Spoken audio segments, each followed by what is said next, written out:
when I went to see him, I went to the concert looking about like you looked that time, and when I came out, I was a nervous wreck. I mean, this guy tore me up.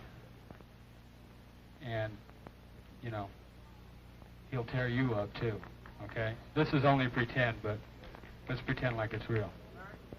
You are watching the recreation of a legend, as Hollywood captures on film the dramatic life story of the one man who influenced the world, not only with his music, but with a revolutionary style of living.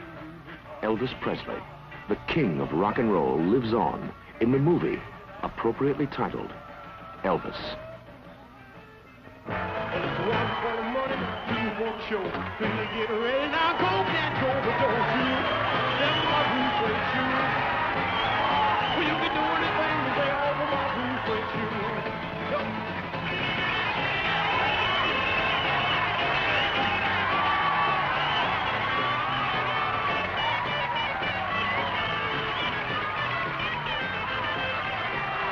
Bringing Elvis' story to the screen is the job of many fine talents, some new, some established, but all committed to making a movie that reflects what Elvis gave to his millions of fans, a sense of dignity and style.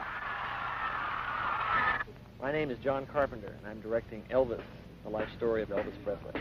It's not a musical, is it? Or what? Not. No, it's not. It has a lot of music in it, but basically it's about Elvis's rise to stardom. Starting when he was a little boy all the way to 1969. Does it deal with little-known aspects of his life, or is it a subject that everybody knows about, or is it? It deals with a lot of things that I don't think people really know about.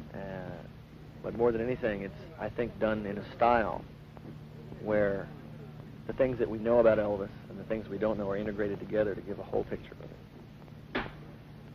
Ain't bad enough I gotta do those idiot movies. Now they're messing with my songs. What happened?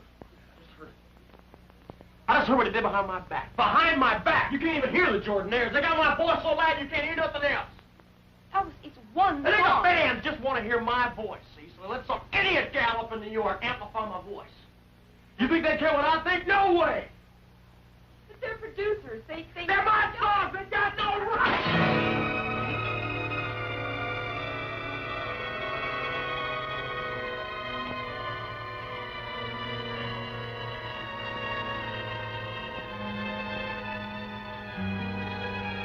The actor chosen to portray Elvis is young Hollywood star Kurt Russell. It wasn't a point to get someone who looks like Elvis and can impersonate him. What we have is a very fine actor who is portraying a character. The thing about Kurt is he's an instinctual actor. He knows the character. He knows what to do in every scene. I think he understands Elvis, understands from the script and what we're trying to do, the direction to take him in. You have to see it. I don't think you'll believe it when you see it. It's totally convincing. Little girl. Come up here. Sorry, bring a little girl up here. Here. Come on up here, sweetheart. Here, hold her up. This is yours. And ain't nobody gonna take us away from it. All right? You stay with her and make sure of that, sir. I'll sing a song for you.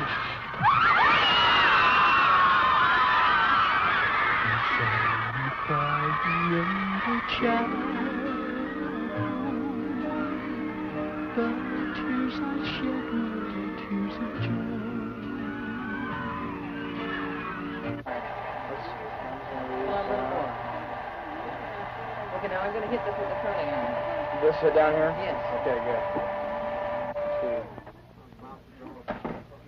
You know, I started from zero, really, and went from these books here, and then I had some film and stuff to watch, but that was really good. That helped a lot, you know. And I've just talked a lot to guys that were close to him. Charlie Hodges helped me a lot. A guy named Jimmy Ritz, who was a real big Elvis fan, had a lot of his films and stuff, you know. And I've watched those films a lot and listened to records that they gave me, records with him talking, and just got the feel, try to get the feel, you know, what he was doing and what he was like. And that's what I'm going on. Academy Award-winning actress Shelley Winters portrays Elvis' mother, Gladys Presley. She knew the real Elvis personally, and this gives her performance added meaning and understanding.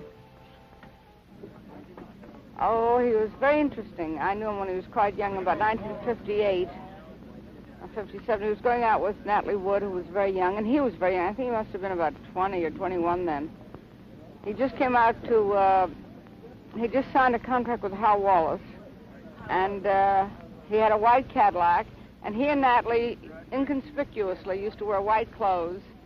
And when I'd go to the movies, I'd sit someplace else, you know, because the whole theater would watch him and Natalie, and I would never see the movie. They were really crazy about it. In fact, I have a white leather chair in my house with an ottoman. I still have, as a matter of fact. And whenever we used to have people over, they used to both sit in that chair, neck. And I think they wanted to get married. I don't know whether it was his mother, who I played Gladys, who didn't really like him to go out with anybody or get married. He didn't get married till after she died. He was very attached to her. The motion picture reveals the close relationship between Elvis and his mother.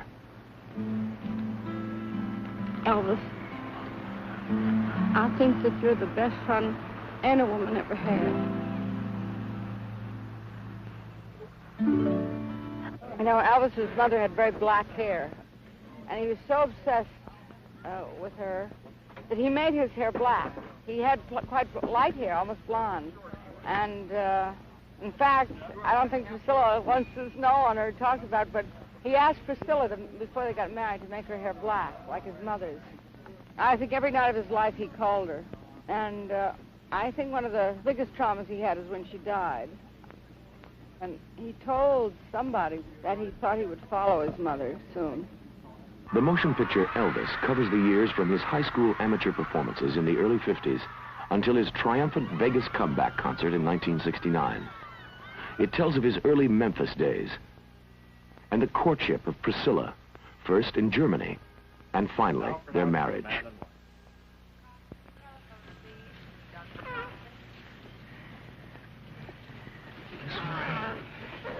You like her? Oh, God, she's beautiful. She's got your eyes. She got your nose. She got your nose and she got your mouth. She's very delicate, just like you. Oh, baby.